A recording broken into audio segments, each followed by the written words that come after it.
ஸ்ரீ ராமாயணம் பாகம் 34. இந்திரஜித்து இந்திரன் தேரிடம் சிறந்து விளங்குகின்ற மிகப்பெரிய தேரில் ஆரோகணித்தான். 1000 சிங்கங்களும் 1000 பேய்களும் பூட்டிய தேரில் ஏறி இந்திராதி தேவர்களை வென்ற பெரிய வில்லை ஏந்தி 40 வெள்ளம் சேனை புடைசூழ போர்க்களத்துக்கு வந்தான். இந்திரஜித்து கொதித்துக் கூறுகின்றான், என் தம்பியாகிய அதிகாயனை காயம்படுத்திக் கொன்ற இலட்சுமணனை இன்று நான் கொல்லவில்லையானால் இராவணேஸ்வரனுடைய மகனாக மாட்டேன்.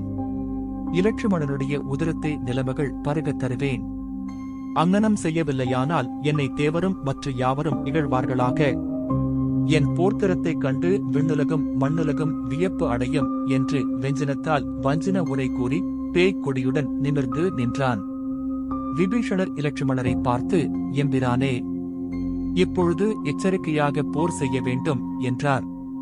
இலட்சுமணர், விபீஷணா, மிகுந்த ஆற்றலுடன் இங்கு போர் செய்ய வந்தவன் யார் வினவினார். விபீஷணர், சௌமித்திரியே, இந்திரனை வென்றவன் இவன். இராவணனுடைய மூத்த மகன் இந்திரஜித்து எனப்படுபவன். 8 திசைகளிலும் தன் புகழை எட்டுமாறு செய்தவன். இவன் நிகரில்லாத வீராதி வீரன். தாங்கள் இவனுடன் போர் புரியும் பொழுது அனுமார் தங்கள் அருகில் இருக்க வேண்டும். இது அடியேனுடைய விண்ணப்பம். அன்று சுக்ரீவன், அங்கதன், நீலன், சாம்பவான் முதலிய வீரர்கள் தங்கள் அருகில் இருக்க வேண்டும். இன்றைய போர் மிகவும் உக்கிரமாக இருக்கும் என்று கூறினார். மேலை வாயிலில் போர் செய்து கொண்டிருந்த அனுமார் இலட்சுமணருடன் வந்தார். இலட்சுமணர் இந்திரஜித்து என்ற வீரர்களின் போர்த்தரத்தை காணும் ஆவலுடன் வானத்தில் தேவரும் மூவரும் வந்து குழுமினார்கள். வானரங்களுக்கும் அரக்கர்களுக்கும் கடும்போர் நிகழ்ந்தது. அரக்கர் சேனையில் தலையற்ற கவந்தங்கள் நர்த்தனமாடின. உதர வெள்ளம் ஓடியது. இரு திறத்தும் சேனைகள் மாண்டன. குரங்குகள் குன்றுகளை எடுத்து அரக்கர் மேல் வீசி அரக்கர்களைக் கொன்று குவித்தன. ஒருபுறம் அங்கதன் உருத்திர மூர்த்தியைப் போல் சினந்து அரக்கர் சேனையை அழித்தான். ஒருபுறம் சேனை தலைவனாகிய நீலன் காலனைப் போல் போர் புரிந்தான்.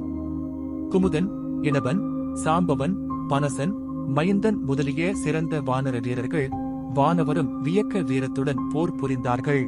ஆஞ்சநேயர் இந்திரஜித்தின் முன்னே நின்றார். இந்திரஜித்து அனுமாரை பார்த்து புன்னகைத்து புகழுகின்றான். ஏ வானரமே, சிறிது நில்லடா, உன்னைச் சந்தித்து உன்னுடன் போர் புரிய நினைத்தே வந்தேன். வானரங்களாகிய நீங்கள் கல்லெடுத்தும் மரம் எடுத்தும் போர் புரிகின்றார்கள். கல்லாலும் மரத்தாலும் வெற்றி பெற முடியுமா? இப்பொழுதே உங்கள் உயிரை உண்பேன் என்றான். பேசுவதில் வல்லவரும் 5000 என்னும் இலக்கணத்தை கற்றவரும் நவயாகரண பண்டிதரும் ஆகிய அனுமார் இந்திரஜித்தை கண்டு சிரித்து, ஏ மூடனே, வில்லெடுத்து போர் புரிகின்ற வீரரும் இங்கு இருக்கின்றார்கள். அன்றி நீங்கள் மாண்டபின் உங்களுக்கு கல்லெடுப்பு செய்ய இங்கே ஒருவன், விபீஷணன், இருக்கின்றான். அதை இன்று நாளை பார்க்கலாம். உங்களுடன் போர் செய்து புல்லை கவ்விய தேவர்களைப் போல் எங்களை அற்பமாக கருதாதே. வீரர்கள் வாயால் பேசுவது சிறப்பன்று, கரத்தாலும் பேசுக என்று கூறினார். அனுமார் ஒரு கூன்றை எடுத்து இந்திரஜித்தின் மேல் வீசி ஆர்த்தார். அம்மலை அவன் மார்பில் பட்டுத்துகளாயிற்று. அதுபோல் நீலன் இருந்த மலையையும் இந்திரஜித்து தன் அம்புகளால் பொடியாக்கினான். நீலனும் அங்கதனும் இந்திரஜித்துடன் போர் செய்து இழைத்தனர். இந்திரஜித்தும் இலட்சுமணரும் எதிரெதிரே நின்ற பொழுது இந்திரஜித்து சாரன் என்ற ஒற்றனை பார்த்து, இவன் யார் என்று கேட்டான். சாரன், இவன்தான் பரதனுடைய தம்பி இலட்சுமணன் என்றான். இலட்சுமணர் அம்பு மழைகளை பொழிந்து அரக்கர் படைகளை அழித்தார். யானை படைகள் பூனைப்படைகளைப் போல் அழிந்தொழிந்தன. இலட்சுமணர் பாணங்களை அம்பரா தோணியிலிருந்து எடுப்பதும் வில்லில் தொடுப்பதும் அரக்கர் மேல் விடுப்பதும் ஆக போர் செய்த போது அவருடைய கை வில்லிலும் அம்பரா தோணியிலும் மாறி மாறி போய்வரும் இடைவெளி தெரியவில்லை. அவருடைய கரவேகத்தையும் சரவேகத்தையும் கண்டு இந்திரஜித்து வியப்படைந்தான்.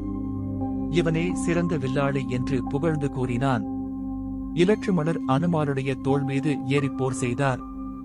அனுமார் இலட்சுமணரை தோளில் சுமந்து கொண்டே கரங்களாலும் கால்களாலும் அரக்கர்களைக் கொன்று குவித்தார். இந்திரஜித்து 1000 கோடி அம்புகளை ஏவினான். இலட்சுமணரும் 1000 கோடி அம்புகளை ஏவி அவைகளை விலக்கினார். இருவருடைய பானங்களும் ஒன்றையொன்று தாக்கித் துகள் செய்தன. இலட்சுமணர் இந்திரஜித்தின் மார்பில் அணிந்திருந்த வச்சிர கவசத்தை துகள் செய்தார். அனுமார் இந்திரஜித்தின் தேரை காலால் உதைத்து அழித்தார். இந்திரஜித்தின் பெரிய வில்லை அரிய பாணத்தால் இலட்சுமணர் அழித்தார். அவன் வேறு வில்லை எடுத்துக்கொண்டு வேறொரு தேரின் மீது ஏறிக்கொண்டு போர் புரிந்தான். இலட்சுமணர் விட்ட பாணத்தால் அவனுடைய மார்பு புண்ணாகி உதரம் அருவி போல் ஒழுகியது. இந்திரஜித்து எய்த பாணங்களால் அனுமாருடைய நெற்றியிலிருந்தும் மார்பிலிருந்தும் உதிரம் பெருகியது. இந்திரஜித்தின் 1000 சேமத்தேர்களை இலட்சுமணர் அழித்தார். இந்த போர்த்திறத்தை விண்ணிலிருந்து பார்த்து கொண்டிருந்த இமையவர்களும் இருடியர்களும் அதிசயமடைந்தார்கள். துமிராட்சன், மகாபார்சுவன் ஆகிய இருவரும் இலட்சுமணரின் அம்பு மழையால் அழிந்து ஒழிந்தார்கள். ஆதித்தன் தன் குல மகனாகிய இலட்சுமணர் மீது வெயில் வீசி இடர்படுத்தக் கூடாது என்று மேற்கடலில் மூழ்கினான். வஞ்ச மனிதர்களின் நெஞ்சம் போல் எங்கும் கரிய இருள் சூழ்ந்தது. தேர் இழந்த இந்திரஜித்து வீரன் என்ற பெயரையும் இழந்து மேக மண்டலத்தில் மேகத்துக்கிடையே மறைந்து நின்றான். அட்டமா சித்திகளிலும் வல்லவனாதலால் அனுரூபம் எடுத்தான். அவன் பயந்து தோற்று ஓடினான் என்று எண்ணி இலட்சுமணரும் வானரரும் மகிழ்ச்சியடைந்தார்கள். இலட்சுமணர் அனுமாரின் தோளிலிருந்து இறங்கி இளைப்பாரிக் கொண்டிருந்தார். இந்திரஜித்து மிகச்சிறந்த தெய்வத்தன்மையுடன் கூடிய நாகபாசத்தை எடுத்து வீசினான்.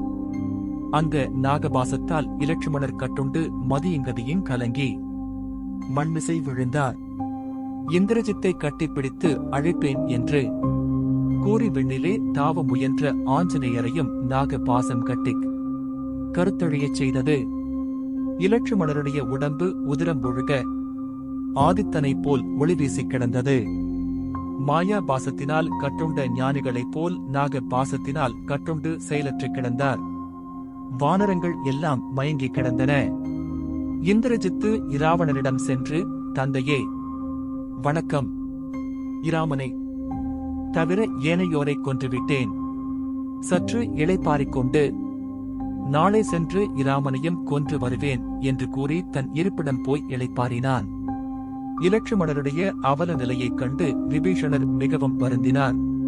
அனலன் என்ற வானர வீரன் இராமனிடம் ஓடி நாக பாசத்தால் கட்டுண்டு இலட்சுமணர் அசைவற்றிருப்பதை கூறினான். இராமர் அக்னி படையை ஏவி இருளை அகற்றி அந்த ஒளியில் தம்பி இருக்கும் இடத்தை அடைந்து தம்பியைக் கண்டு ஆறா துயருற்றார். அவருடைய கண்களிலிருந்து கண்ணீர் நதி போல் குதித்துச் சென்றது. தம்பியின் பாதத்தை தம் கையினால் தடவினார். மார்பில் கையை வைத்து மெய்யுற நடுங்கினார். வெய்ய மூக்கில் விரலை வைத்து சோதித்தார். மூடிய கண்களை நீடிய துயரத்தோடு பார்த்தார். தன் கோதண்டத்தை பார்த்தார். எண் திசைகளையும் நோக்கினார். தனக்கு வந்த பழியை நோக்கினார். தம்பியின் விழியை நோக்கினார். தம்பியினுடைய தோளை நோக்குவார். சூகாளை நோக்குவார். வாழ்நாளை நோக்குவார். விபீஷணா, இந்த கணையின் வரலாறு யாது? இதை தந்த கடவுள் யார்? எனக்கு ஏன் அறிவிக்கவில்லை என்று வினவினார். விபீஷணர், அண்ணா, இலட்சுமணரின் போர்த்திறத்தால் தோற்று ஓடிய இந்திரஜித்து பிரமதேவர் தந்த இந்த நாக பாசத்தை ஏறி இவ்வாறு செய்தான் என்று கூறினார். பெருந்துயரம் நிறைந்த இந்த போர்க்களத்தில் நஞ்சை மாற்றும் நெஞ்சையுடைய கருட பகவான் செம்பொன் குன்று போல் பறந்து வட்டமிட்டார். அவருடைய அமுத நிழல் எங்கும் பரவியது. கருடாழ்வார் இராமரை விண்ணில் இருந்து பணிந்து அன்பின் மிகுதியால் இன்பம் நிறைந்த சொற்களால் துதி செய்கின்றார். தேவாதி தேவா, உலக நாயகனே, அலகிலாத பெருமையுடையவனே, பிறவி பெருங்கடலை தாண்ட வைக்கும் அறத்தின் நாயகனே, உலகங்களை காத்தும் கவலை தீர்த்தும் கருணை புரிகின்ற காகந்தரே, ஆன்மாக்களின் பிறப்பையகற்ற மண்ணில் பிறந்த பெருந்தகையே, உன்னுடைய மாயையை அறியவல்லார் யாவர்? தொழுவார்க்கு அருளும் வழுவாத கருணையின் கடலே, திருஞான தீபமே, அருட்பெருஞ் சோதியே, ஆணவ இருளையகற்றும் இன்பச் சோதியே, ஆரா இன்பம் அருளும் அமலனே, கூர் ஆழி ஏந்தும் கொற்றவனே என துதி செய்தார். தொடரும்.